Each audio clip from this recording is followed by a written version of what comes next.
Assalamu alaikum wa rahmatullahi wa barakatuh, dear brothers and sisters, and welcome to episode 8 of the Convo podcast. We've got a particularly topical topic for you today. We're talking about something that we've actually been wanting to talk about for a while, but we thought we'd reserve this particular discussion for this particular time. And I know I'm building up to it, that's deliberate, but it's about, what we're talking about today is Trump and the US elections. Now, this is obviously something that is continuously in the news, right? Not necessarily the elections, obviously, that more lately, but Trump throughout his presidency so far has been an ever-present reality on broadcasts and everything else. And it's all coming to a head with this election that is going to occur on the 3rd of November. So we thought, if we're going to talk about Trump, then surely this is the time to do it. And so we've decided today to focus on the topic of Donald J. Trump. Don't ask me what the J stands for, but apparently it's there, right? We're going to talk about him. We're going to talk about his image, his perceptions, and whether they are actually accurate or whether there's something more. We're going to look at some of the major milestones, good and bad, or good in inverted commas, and bad throughout his presidency, and also some of the learnings that we can have in this particular time. So we've got a lot to chat about, inshallah, and we're looking forward to diving straight into it right after our intro, which we will catch you after now.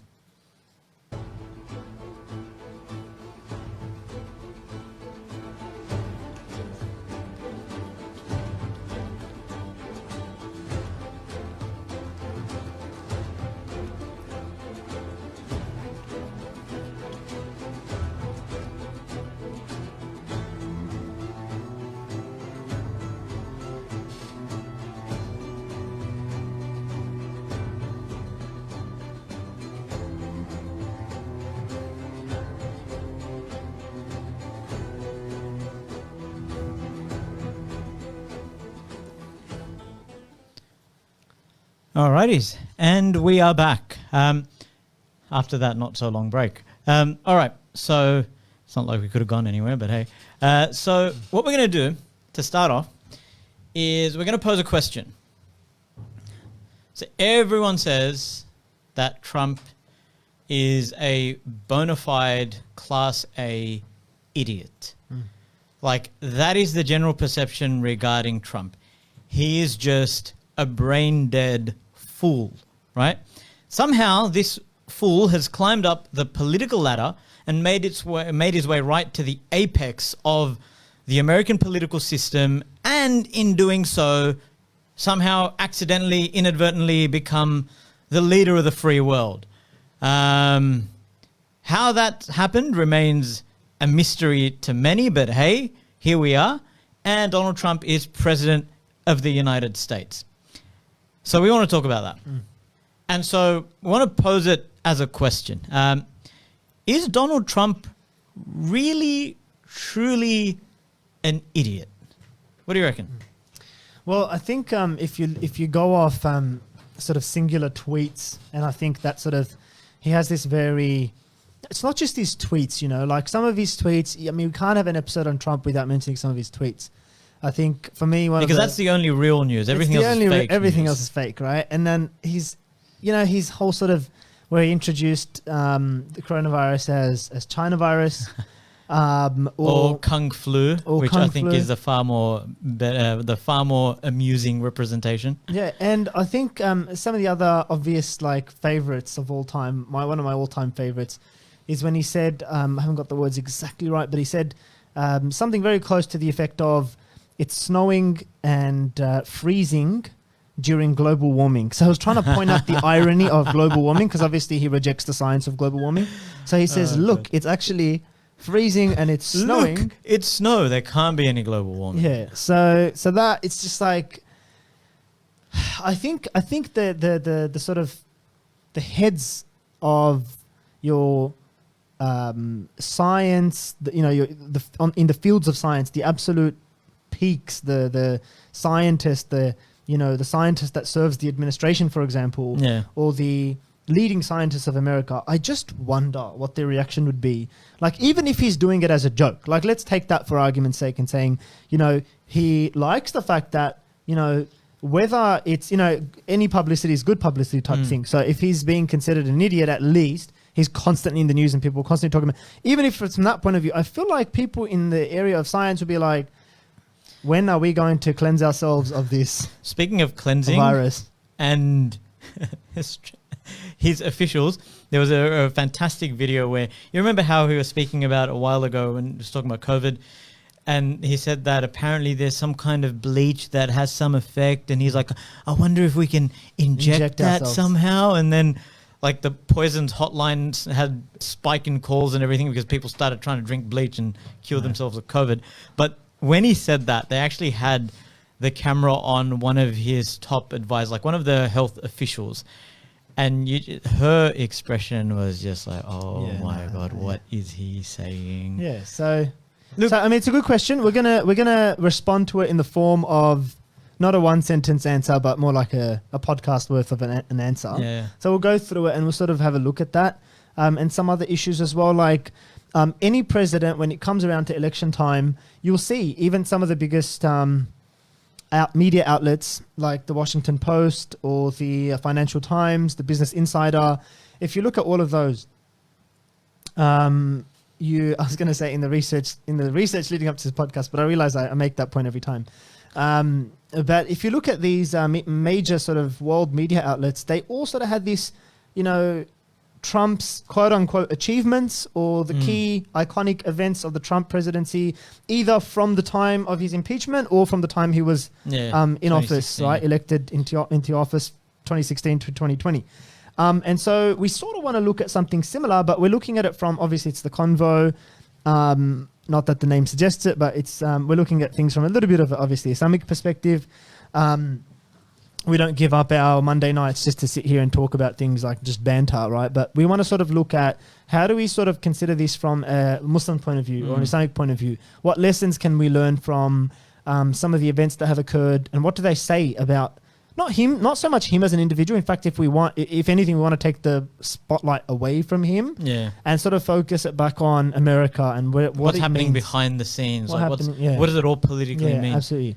So we'll see what the answer to that question is, I guess, as we progress through this podcast. I think possibly a good way to get into just the impression of Trump is to look at, one of his recent video interviews, which was a train wreck of the highest order. Like, it was so absurdly majestic that you just couldn't take your eyes off it. It was phenomenal. Like, honestly, it was peak Trump. It's like all of what he had been doing and saying was building to this one climactic interview. Yeah. And it was just something to behold. Now, some of you guys might have come across it. It was an interview on, I think it was HBO's Axiom Network with an Australian journo, Jonathan Swan, I think his name was. Jonathan Swan. But can we play that? And we're going to do one of these YouTube-style react to kind of approaches. So we're going to play it, watch it, and react to it as well, and just sort of commentate on it. We haven't seen, honestly, I haven't seen the entire interview. I haven't. It's a long, like 40+ minute thing. So neither of us have seen. There'll be parts of this this video itself that we haven't I mean, there's nothing to quote unquote. We wanted the unaltered, unedited version. So this is. Let's see what he has to say. There are those that say you can test too much. You do know that. Who says that? Oh, just read the manuals, read the books. Manuals? Read the What books. manuals? Read the books. What books? What testing does? No, I'm is sorry. it just, wait a minute. Who said- Let me. I love his expression. His expression is fantastic. Can we get the volume up on the original video? I've covered you for a long time. I've gone to your rallies. I've talked to your people. They love you. They listen to you. They listen to every word you say. They hang on your every word. They don't listen to me or the media or Fauci. They think we're fake news. You are they fake want to get news. their advice from you. And so when they He's hear very you well say spoken. everything's He's under very control, don't worry articulate. about wearing masks. I mean, these are people, many of them are older people, What's Mr. your President. definition of control? Yeah. Under the It's giving them a false circumstances sense of right security. now, I think it's under control. I'll tell you what. How? 1,000 Americans are dying a day. They are dying. That's true. And Can we just pause it? is Wait, let I think- him finish that line. Yeah, That I line's know. pretty cool. Well, it's okay. We can play it Alright. later on as well. But I think that became sort of the iconic Yeah, that's takeaway from this interview. It is what it is. Yeah, with the whole hand gestures his as whole, well. I don't know why he's always got this consistently outward moving hand Yeah. gesture. Like he's trying to smooth over his lies. Absolutely right. And at this point in time, he's not smoothing him out. He's kind of just like he's there. God. He's coming up with some magical concoction But of the lie before he smooths it out. But this line here, it is what it is. It's crazy. Like it's one of those. Yeah, like what on earth? Yeah, a moments? president would say, what is it now? I think it's like 7 million cases. Yeah, it's around Right? 7 million. 7 million cases. between I mean, 6 this 7 million interview was a cases. while ago, but still. 200,000 deaths. Yeah. But it is what it like. It is That what it is is. insane. Like to Yeah. say something like And I'll that. tell you why it's insane as well. Like just for someone who might think, well, it's kind of true. You can't stop the virus, but as far as someone is humanly capable, and this guy is apparently POTUS, right? President of the United Yeah. States, leader of the free world. He is one of the most powerful, if not the most powerful man in the world, in charge of the obviously health and whatever else security of his country. For him to say that is just grossly But you know irresponsible. what is beyond me is that like you've had, it would have been less than 200,000 people at this stage who would have died. And the guy's pointing out, the journalist's pointing out 1,000 people are dying a day. Almost 200,000 people have died. And then the response from someone who's meant to be on the side of the people, a sympathetic figure, this and that, is it is what it is. Yeah. Like, yeah, we know it is what it is, but that's not how Can't you would say that, rhetorically respond to But the it's not question. even we know it is what it is. Anyway, let's not dwell on Yeah, this too much. let's Let's keep move on. on to the rest of the interview. What it is. But that doesn't mean we aren't doing everything we can. When I took over, we didn't even have a test. Now, in all fairness, Why would you have a there was test? no test. The virus didn't exist. How would you have a Excuse me, I was test? gonna say. Okay. Death is going up now, and it's 1,000 a day. If you look at death, Can I pause It's just for a going up sec? again. I almost feel like the journo feels sorry for him. Like, you know how when you're speaking to a child, Yeah. that you gotta raise your pitch a little and you have to speak a little more calmly and just like try and get them to understand the point. I honestly feel like he's infantilizing him. Maybe it was like a deliberate decision on the part of the journo to belittle him, Yeah. but like you really feel like he almost feels sorry for him. Like you're not getting it, bro. Yeah. Let's have a look. let's look. Daily death. Take a look at some of these charts. I'd love to. We're going to look. Let's look. And if you look at death, Yeah. It's started to go up here's again. one. Well, right here, the United States is lowest in I love this one. numerous categories. We're lower than the world. That's so true on so many Lower than levels. What is that? Europe, In what? In what? An look. intellectual capacity. right here. Here's case death. Oh, you're doing death as a proportion of cases. I'm talking about death as a proportion of Can we- population. can we pause That's just for a where sec? The US is real. Look how bewildered he looks. Because look, this is what in my head. This is what's happened. Trump's like, okay, damn, I got to find numbers. Yeah. And he's like fumbling through these charts, and he's like, look, we're lower than the world. Yeah, Like he yeah. just brings one out. Yeah. And then this guy actually knows how to read it. Yeah. So he gets it. He's like- so confident. And he's straight up like, Oh, so you're doing this as a proportion of cases, not a proportion of population. I'm talking about. And Trump's like, what just happened? And the best part is Trump's answer to Yeah, this. yeah, let's go. Because you can't do that. No. Really bad. Well, Much worse than South Korea, Germany, you etc. can't do that. You have Why to go, can't I do that? You have to go by. You have to go by where. Look. Here And he is just the United deflects. States. You have to go by the cases. The cases. Why are not there. as a proportion of when we have population? somebody. What it says is when you have somebody that Yeah. where there's a case. Oh, okay. The people that live Sure. from Oh. those cases. It's surely a relevant statistic to say if the US Can pause just has for a sec? X population. I just want to point out the comically large nature of that chart he's holding. It's like, bro, did you forget your reading glasses or something? Like, why is it so ridiculous? There was a really fantastic a meme about it or something. Where it said he just got the test page from his printer and went with it. How many, what the tone is like. Yeah. Yes, just continue. Yeah. Let's head to And what it X says. percentage of death of that population No, versus because you have South to Korea. go by the cases. Well, look at South Korea, for example. 51 million population, 300 deaths. It's like, it's You- crazy you don't compared to know America. that. I do. It's You on the. don't know that. Do you think they're faking their statistics? South Korea? I An won't advanced get into country? that because I have a very good relationship Yeah. with the country. But you don't know that. 1,000 Americans are dying a day. But I understand on cases, it's different. No, but you're not reporting it correctly, Jonathan. I think I am, but it's been widely reported that the US has intelligence indicating that Russia paid bounties or offered to pay bounties to Taliban fighters to kill American soldiers. You had a phone call with Vladimir Putin on July 23rd. Did you bring up this issue? No, that was a phone call to discuss other things. And you've never discussed it with him? I have never discussed it with him. No. I would. I'd have no problem with it. But you don't believe the it intelligence. never It's because got you don't believe the intelligence, that's why. It never reached my desk. You know why? Because they didn't think it was intelligence. They didn't think it was real. It was in They your didn't written think- brief, though, They apparently. didn't think it was worthy of. I wouldn't mind. If it reached my desk, I would have done something about it. It never reached my desk because Do you read your written brief? I do. I Do you? read a lot. Really? You know, I read a lot. They like to say I don't read. I read a lot. Your daily I intelligence comprehend brief? extraordinarily well. Oh, God, that's Probably better than embarrassing. anybody that you've interviewed. Just pause in for a sec. long time. I think it's I think actually cringe. it's so cringe because I think that's the classic Trump strategy, which is deflect, deflect, deflect, Yeah, yeah. like Just deny, deflect.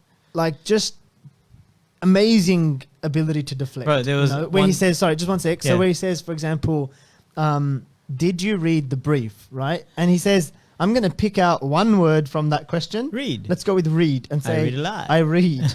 I read a lot. Despite what people say, I read. Extraordinarily well. Yeah. So you just get the accent, get the hand smoothing over the lies, right? God. And that seems to be sort of that stock standard deflection. Just quickly on the point of liars, I remember reading from one of his former staffers who said that one of the crazy attributes of Trump is that he has a pathological ability to believe his lies.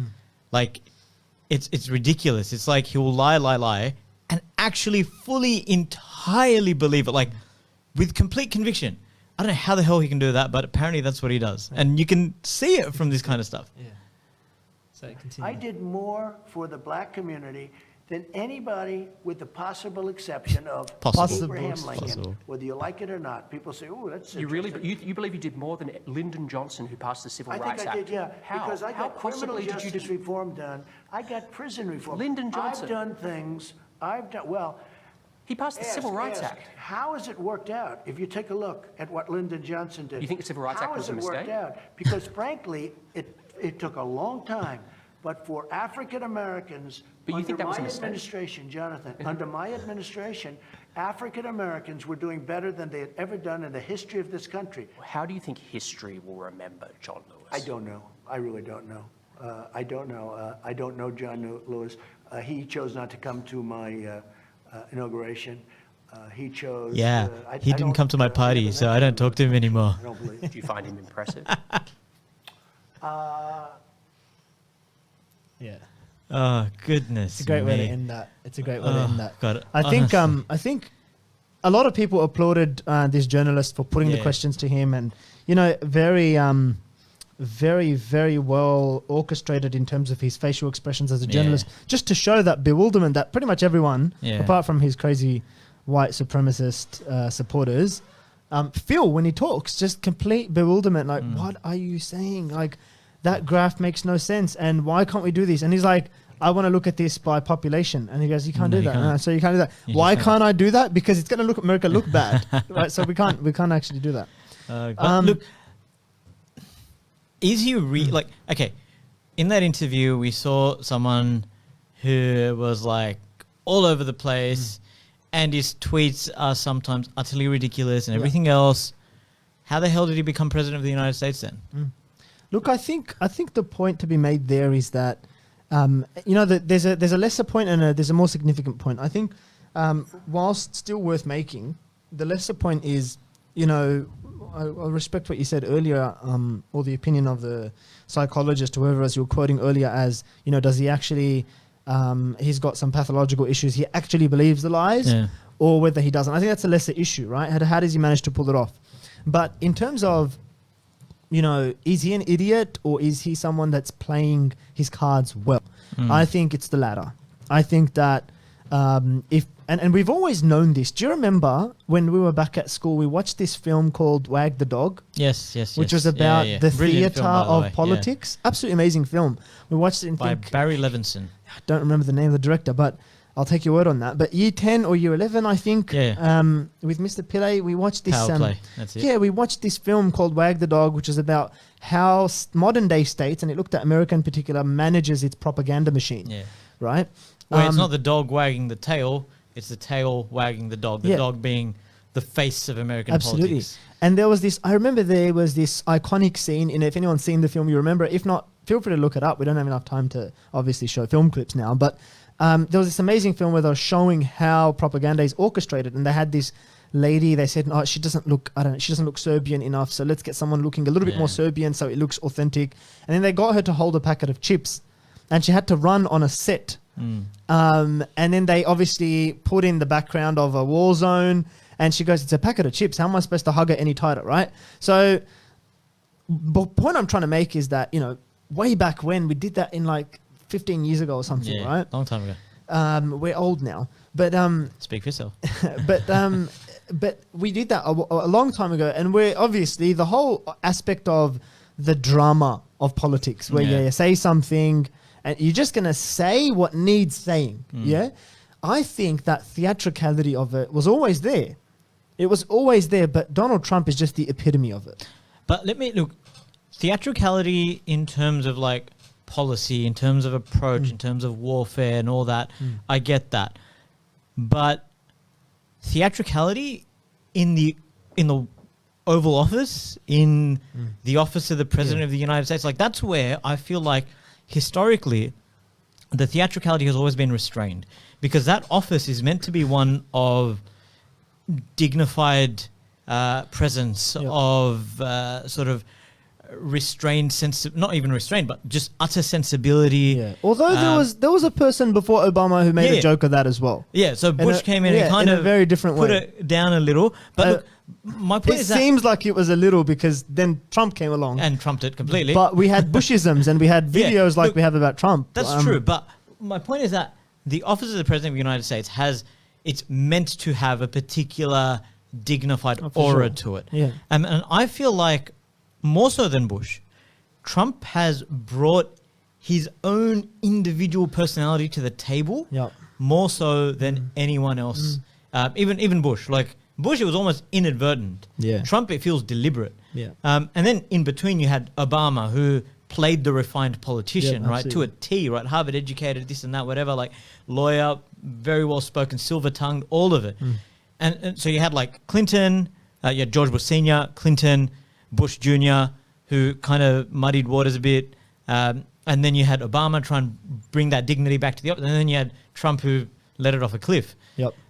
So I feel like he's not necessarily an idiot, but I think that some of his particular personality traits, which come through as stupidity, are being expressed. And now it's got the title of the United States of America. And I think we won't really know. Like, there's always Congress, there's always people, his advisors, who will advise him about how he should appear. And I feel like at some point, obviously we can't prove this, but at some point, it's his advisors that are saying, you know what, just be yourself, because there's who's the beneficiary of that? I think it's the administration. I think it's the political establishment. How? Because I think that if Trump continues in his, militant sort of, his, trigger happy unilateral sort of, where he's got this trigger happy unilateralism, where he's just pulling out of everything. He goes, the NAFTA is the most useless agreement in the history of agreements. Or he says that the Trans-Pacific Agreement is completely useless,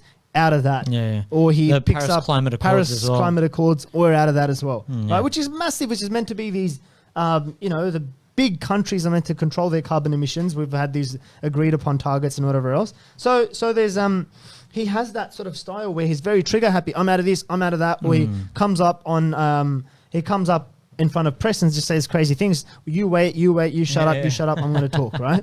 And it flies in the face of that sort of the leader of the free democratic world, right? You're meant to, the freedom of the press, you're meant to give an opportunity to be to hold you to account. But who benefits from his style? I feel like it's the administration. Because they can pass off. It's just Trump. Yeah, it's just him. It's just his stupidity. Everyone comes along and says, it's just Donald Trump saying dumb things again, And it's not about the system. It's not about the policies. It's not about the Republican Party. It's about Trump as an individual. And look at the symbolism, and just look at the depth of it here, where his deflection of one question actually represents the system's deflection of criticism Of off blame. itself. Yeah. It's the Entirely, system absolutely. that's deflecting it, not Yeah. just Trump.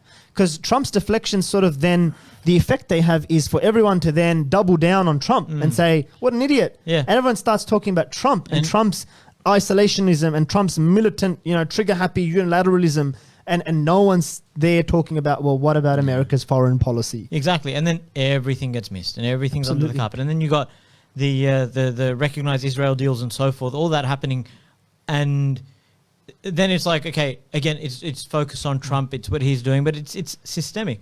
And I was going to mention something. I forget. Yes, there was also another one of his staffers who came out in a recent interview. I forget the name, subhanAllah, and he was mentioning that he thought that when Trump comes to office, the position will moderate him. It will get him to rein in his personality. And he said that just never happened. Yeah, Like, how'd it that just work out for didn't you, buddy? occur, right? It just didn't happen. And so here we are discussing 4 years later, is Trump really an idiot? And I think we've really got to have a measured approach. No, We and I really think do. on that question as well, I think the other big thing that stands out for me is he's not an idiot. He's just appealing to his voter base. 100%. You know, But, and I say this, sorry to interrupt you, but I say this without attempting to disparage, because it's an actual real issue. It points to proper systemic problems. But his voter base, particularly in the states where he's most popular, are actually known to be areas that have lower levels of education than the rest of the country. Now, again, I'm not saying this to belittle Trump supporters and say, oh, Trump supporters are just dumb. But there's actually systemic reasons that point to that, because you've got a whole sort of middle section of America that has been left feeling disenfranchised, not represented, and thrown to the wayside, right? So they've gone through a financial crisis under Obama. They lost jobs. They feel like they're not represented because there was such a focus on sort of black communities, and they feel like they've been marginalized in their own country. There's a huge section of American society. Yep. And then Trump comes in, and again, these are people who are not as educated as everyone else, and they're generally poorer. They're possibly not employed or have greater rates of unemployment, rather. And so it's this lower working class kind of attitude. And then he comes and says, we're going to make this country great again. And just let's just branch that out a little bit. When he says make America great again, essentially what he says, because I haven't done any kind of like corpus data study of it, but it kind of screams out at you. You don't need to do those kinds of studies with some of his tweets and the way he represents himself. You know, he has that approach when he says make America great again. It's about America, and it's about it's being unashamedly patriotic. Yeah. Like unashamedly America first, right? Yeah. So if you look at anything, like look at the Paris Climate Accords, we want to pull out because no one gets to tell us 100%. what kind of emission targets we should have. We tell, and when what's his name? I forget the name of his Pompeo. I think it was that's it. Secretary of State Yeah. Mike Pompeo, when he came out with that declaration on Twitter for the first time where he says that we're going to pull out of it, he pretty much cites the fact that, look, America knows what kind of emission it needs to meet. We don't need to be told by some agreement, right? Same thing with NAFTA. It says, although then again, they came around to have another agreement with Mexico and Canada, but it comes out and says, we know what's good for us in terms of our trade agreements, right? And it's the same thing with the Muslim ban, and we'll play the video in a second about the Muslim ban. But it's the same sort of thing. He's appealing to the voter base. I just remember the iconic cheer in the background where he came and he said, we're going to stop. No Muslim is going to enter this country until we figure out what's going on. And everyone's cheering, right? He's appealing to that sort of voter base very, very intentionally. Yeah. And again, it's that particular base, the one that's terrified of terrorism. Yeah. Because that's what terror should terrify you. But the one that they're terrified of Muslims. They have this particular mentality. But before we possibly play that video, I want to piggyback off something that you mentioned regarding isolationism, right? What was I going to say? So this America first mentality, as you said, and Trump came out early on in his presidency and he said, a lot of people don't like this word, that we're nationalists, but we're nationalists because America comes. And so he kind of unashamedly took that title. because he was like, yeah, look, we're just going to be unashamedly selfish. Yeah. It's about us. It's about America. And so this whole approach of isolationism, make it about America again, really, like it has an impact across the world stage, because initially you have an America that's meddling and trying to control everything on the world stage, and now you've got an America that's saying, no, we need to think about ourselves. So now all of the policies and everything are very, very narrowed, because it's less about holding a reputation of being the global leader, more about, even though it is still the global leader, more about what serves us best. So it narrows the interests, and then foreign policy, local policy plays into that approach, which is our interests and our interests alone. And I think we just want to be careful about, we don't want to take his word on it when he comes across and says, Trump is an isolationist. He is, but you just got to be careful of how we qualify that. Like if we look at, like I said, that sort of trigger-happy unilateralism, where he comes out and he pulls out of these, the kinds of agreements that Trump had got, that Obama had gotten him into. And it remains to be seen with the Paris Climate Accords, because they've declared their interest to leave, but obviously it depends on whether he's going to win this election or not. So that remains to be seen. But just on that point of isolationism, I think any real assessment of, say, foreign policy, for example, because obviously a big part of isolationism is, well, are you going to stay out of other countries? Is that he hasn't, and they haven't. America hasn't. Like it's you've got Syria, right, where it's continued to sort of he's removed some troops, and there's massive claims that we're removing troops, but he's increased the bombing. Or of Libya, or of Afghanistan, where the single biggest bomb was dropped in August 2017, or of Yemen, where he's continuing to support through the Houthis and the Saudis. And same thing, claims of fighting terrorism in Niger. So it's the same sort of, I don't know if that, you don't want to take that isolationism on face value. I don't think that isolationism means 100% out of everywhere else. I think it's probably just a greater shift of focus. So more attention inward and still some attention outward. So perhaps it's just a redrawing of the balance, like how much of the scale is that way and how much is this way. I still think it's worth looking at. There's almost been none of that when it comes to the foreign policy aspect of it. There's almost been like very little of it. I think it's the theatricality of it. Like how much do they choose? Perhaps, Like do we think in the last 4 years America has suddenly woken up and said, we don't want to control what happens in these foreign nations? No, obviously not. But at the same time, other countries have been far more brazen in challenging America in these global arenas.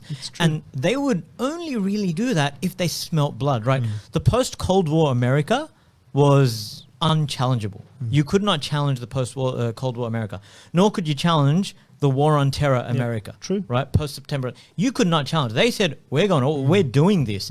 Everyone fall in line, right? Bush's famous, you're either with us or against us. That kind of mantra. And the world had to fall in line. But now it's a different ball game, right? There are, look, I'm not suggesting that America's not the preeminent power. I'm suggesting that the very fact that other nations can now contest in a notable way the American there standards. are countries when it comes something. to, anyway, we'll move on because we don't want to focus just on foreign policy, but the point I was making was that Trump is against this idea of building an international community because I think it allows, at the expense of America, entry of foreign powers like the European Union and other European nations to have a greater say.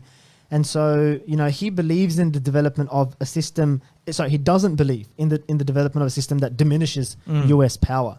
So I think, if anything, if he's pulled out of anything, or if it seems like isolationism, it's just him sort of trying to, I mean, we're not going to disagree with this, but he's just trying to secure US interests and maximize his sort of. And from that point of view, I think on the foreign policy question, the approach hasn't changed. Like America's approach of trying to dominate affairs and lead globally and maintain that preeminence, that itself hasn't changed. But maybe some of the styles around it have changed, where he wants to just focus on anything that will well and truly make it a US sort of first approach. Well, let's consider... let's maybe look at that ban. We left that in between, the Muslim ban. What did he have to say about that? Donald J. Trump is calling for a total and complete shutdown of Muslims entering the United States until our country's representatives can figure out what the hell is going on. Yeah, so that voter base there that is obviously laughing and cheering, and that's the kind of voter base that he's appealing to, right? You got to commend him for referring to himself in the third person, where he says, Donald J. Trump, right? Hereby declares. But he's trying to aim for some of that grandeur in his statement, right? The way he talks, where he says, this is what we're going to do. Yeah. And he knows when you can see in his facial expressions in that video, he knows how his voter base is going to take it. 100%. It's not going to be an awkward silence like, wait, politicians can't say that.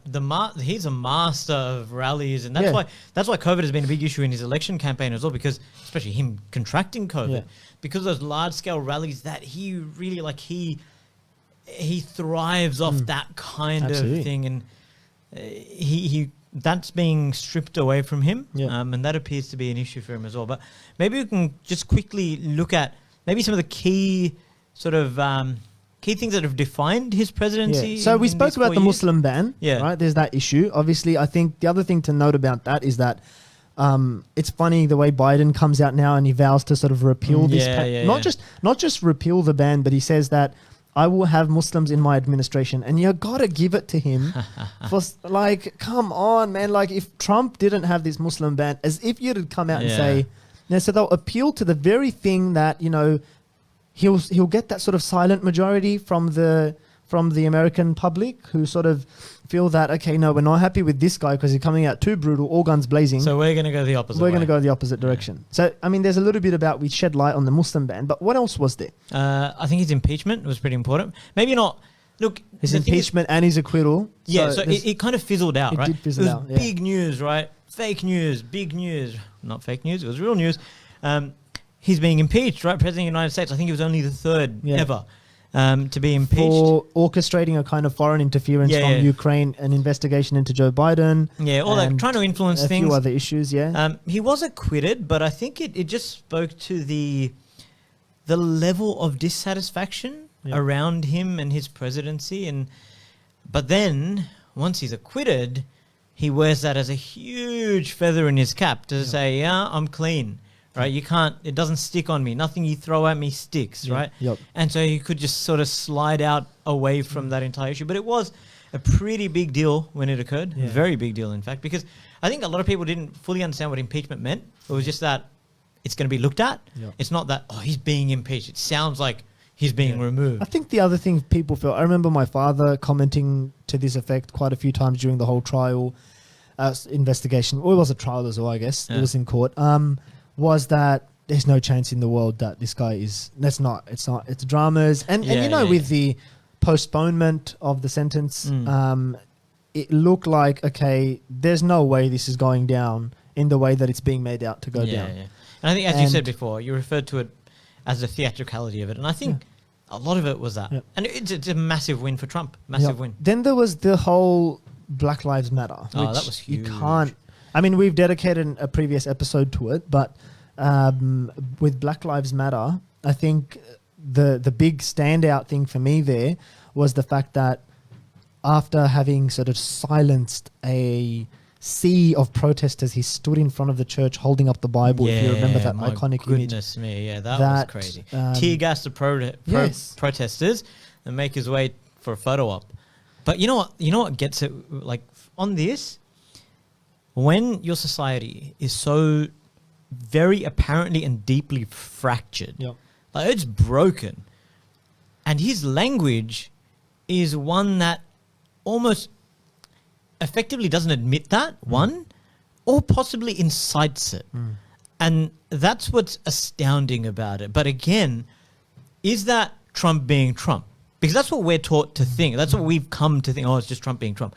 Or is it the establishment? Is it the system hiding behind Trump and the way he goes about these issues, and in doing so furthering their own agenda, furthering an agenda that seeks to marginalize, that seeks to empower a particular class, a section of America, the sort of the white Christian background of America, that Yeah. spine of America. Yeah. And they seek to preserve it, right? These Republican conservatives have a very long and well-known history of seeking to keep that going and to maintain themselves in those positions. I think the other thing is, sorry, was there a question in that? No, that was just me being emphatic. It was just a statement. Okay. I didn't want to sort of smooth over in your questions and just pretend to ignore Trump it. style? Yeah, Trump style.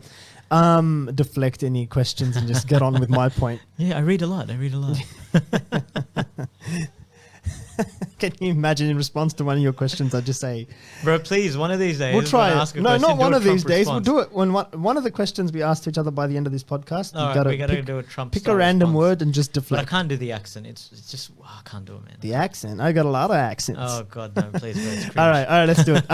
No, what I was saying was, I think another takeaway point for me in some of the stuff that you were mentioning was, with Trump, right? You know, when he comes out and with the Black Lives Matter, he Yep. comes out with sort of he walks with impunity and he holds up a Bible, Yeah. right? That iconic image. I think the damage that he does, right? Because he's appealing to a significant voter base there, but of course he's doing damage as well. Yeah. I mean, even in some of the polls, it looks like he's Oh, not. he He's took not a massive hammering. took a because of those massive, issues. massive hammering. Even in some of those sort of traditionally Trump strongholds Yep, in America, yep. right? And I think and that's because of this sort of universal principle that always comes to mind when it comes to politics and America in particular, which is that you can come up and you can do things and you can say things and you can, adopt a certain persona, in the case of Trump, but you are subject, you are just as much subject to sort of those realities as much as you are sort of architects of those changing realities. Yeah. That's true. You construct these new changing realities, but then gotta cop you're it. part of that world theater and you got to cop it, Yeah, right? you got to take what comes. Right. So I think that's the case with Trump here as well. He has created a persona. He has appealed to a particular voter base. And he has tried to And he's antagonized orchestrate. some deeply He's as well. antagonized some deeply. He's tried to orchestrate and manipulate a particular and exploit a particular reality, right? Of adopting a persona that is just brutally, just my way or the highway, right? Just wacko. But then you got to realize that they are subject to those changing realities as well. And one of the, I think, effects of that is the fact that, and so many articles talk about this, so many political commentators talk about how he has caused America to lose a lot of that intellectual leadership. Yeah, man, massively. Big time, big That's time. that sort of, alleged sublimity that the American president, that's what you were talking about, like you have a dignified role in the... It's a laughing stock. It's a in the global office. laughing stock. Yeah. And so the world will look at it not just as Trump's an idiot, Yeah. but what the hell has America become? 100%, Right? man. Because it's not just Trump. It's Trump in light of Black Lives Matter. It's Trump and his impeachment. And I know it fizzled out, but it's there It's as well. there. He was It's the still there. only president to potentially have an impeachment trial, subjected against him. Even crazy things like the Muslim ban. Yeah, he's appealing to his voter base, but And look, we haven't even touched on things like we're going to build a wall. yeah. Right? I don't we even haven't think- even gone I don't down even the think that's migration worth road. talking about. One, because we don't have time, but two, Yeah. because that was his election promise in 2016, and guess what? It's his election promise in 2020 as But well. my point is that we're picking these Low-hanging his fruits. highlights, Yeah. so to speak, right? Yeah. The big things, but the whole ground underneath that is littered with other issues that as we well. could have picked on as well. Yeah. But another quick thing, look, just on the Black Lives, I know we should try to wrap up shortly, but on the Black Lives Matter thing, one thing I want to point out is that he rolled out the military onto American streets against protesters. That was huge. Like, I reckon had things gone sour there, if there had been some blood that was shed, and obviously that didn't occur. I mean, apart from George Apart Floyd from- and I'm some of talking those about other within instances. the instances where the military came Right, onto yeah. the streets, right? Yeah. It didn't spark into full scale sort of almost Civil civil war, war kind yeah. of things, but that was a huge. It's like the step. closest it got. Yeah, that's Middle Eastern dictator style Yeah, stuff, yeah, man. And that's not the kind of thing that's orchestrated. Like, let's send the military out Yeah. and orchestrate this. and No, have a theater of this. No, that's too high stakes. That's your country getting out of control. Yeah. I think there's that, but then of course COVID-19. So much to say. We'll maybe So wrap much up. to But say. Maybe very quickly. yeah, I think he could very well be remembered for the COVID thing. he could because I think he came out. He said It encapsulated he him said so the well. virus would just come and go, and in his words, it's just going to disappear. It's just going to disappear. And then he got it. Yeah, and then he got it. And now he's using COVID to say, guess what? I was right all along because guess what? I'm still alive. Yeah. Right? Apparently he's immune.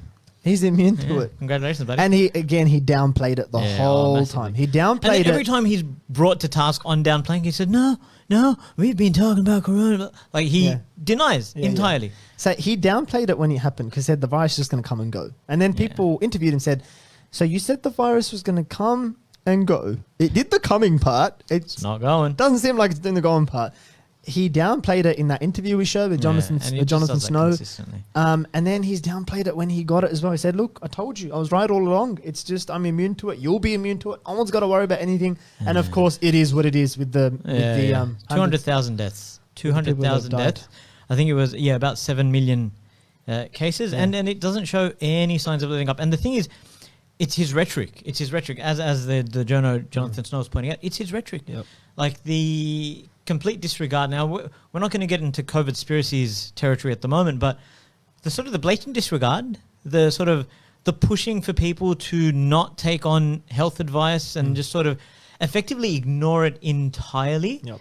And there's got to be a responsibility for that. Like you can't just say things and then people act in particular ways and then just not take blame for it. Absolutely. Which is exactly what he likes to do. If in seeking to try and wrap up, if I was to put to you maybe one final question and just say, what have we as Muslims learnt from this Trump era, 2016 to 2020?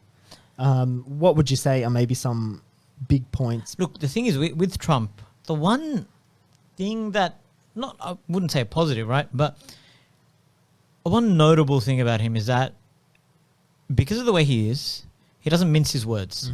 If you're his enemy, you know you're his enemy, right? So he came out, and one of his big things earlier on was, what was it?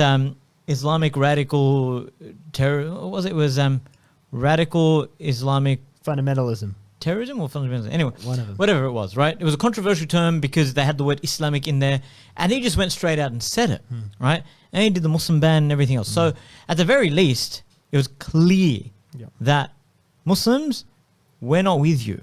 You're different, right? That was very clear. Someone like Obama, being silver-tongued, is going to Al-Azhar University and speaking to mashayikh and having community relations with Muslims and crafting the integration agenda with that and having the anti-terror policies and then bombing Muslim countries and all that kind of thing as well, right? So at least Trump is the enemy you can see in front of you plainly. Now, I'm not saying that he's better or worse or anything else, but at least it's apparent. Even with his whole meddling in the Middle East and Israel, right? This whole push to have Israel be recognized more formally is something that Muslims are certainly impacted by, and we feel it, right? The fact that all these countries with jokes as their leaders, right, these Middle Eastern countries and so forth, are now falling in line, and Israel is attaining more and more prominence in the world stage, and the Palestinian cause is being further and further diminished. Yeah. So look, he's someone who's, I think, just continued as it's gone. To be honest, he's continued. Has he really intensified things? Has he really made things significantly worse? I think he brought things a little more out into the open. But did he? I don't know. I'll turn the question back on you. Did he make things worse? I think to domestically, some of the stuff with the Black Lives Matter, it was its worst in its recent history. Like I said with foreign policy, I think it was just a continuation of it. He has, I think, created a more dangerous world, though. He has, and that's why I can sympathize with some voices that say that, you know, because of the fact that he's appealing to this crazy, unashamedly patriotic, unashamedly white supremacist, racist voter base, they've had the chance to just comfortably come out and, you know, create a more dangerous world, especially in America. That's worrying. But not just in America, in the countries that have across sort of, like in some European countries, in India as well, where the hatred against Muslims is rife. They've sort of part come of that out, whole nationalist they've pattern. sort of come out and a lot more sort of they feel a lot more comfortable. They feel a lot more supported because 100%. you've got a superpower here that supports this. But I think the other point is that there's a big irony of America as this apparent free leader of the free and democratic world. Trump showed, you know, us what a fast that was. Yeah. All it takes is one president to come, and the way he dealt with reporters, the way he shut them down, the way of his own impeachment, right? The way he stood people down, there was a massive number, I think in the hundreds of important officials that he just stood down, right? So you can come across as democratic as you like, but I think that guy has been well and truly pulled away from America. So there's a lot to learn, of course, and we discussed a lot of it in this episode. We hope you enjoyed the episode. We hope you benefited from it, to our viewers, and of course to our listeners as well. We've got thank you so much for your time. There would have been plenty more that we could say, but we'll probably just we want to wrap it up. We don't want to bore you too much. And just inshallah, the appropriate amount. Just the appropriate amount of boredom. Inshallah, in 2 weeks' time, we will be back with another episode of The Convo, episode number 9. We're in our formative stages. We're moving towards double digits almost. Double digits, wow, that's a milestone. So keep us in your du'as as well. You can catch us on Facebook Live, and we have, of course, our social media platforms on Instagram. Yep. And of course, like and subscribe and all that. Please, jazz. do all of that.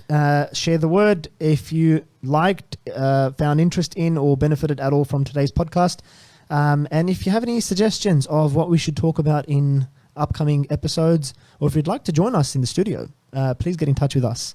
Inshallah, we will catch you on the following episode in a couple of weeks' time. From myself and my good friend here, Mr. Hamza Qureshi. Assalamu alaikum. Assalamu alaikum.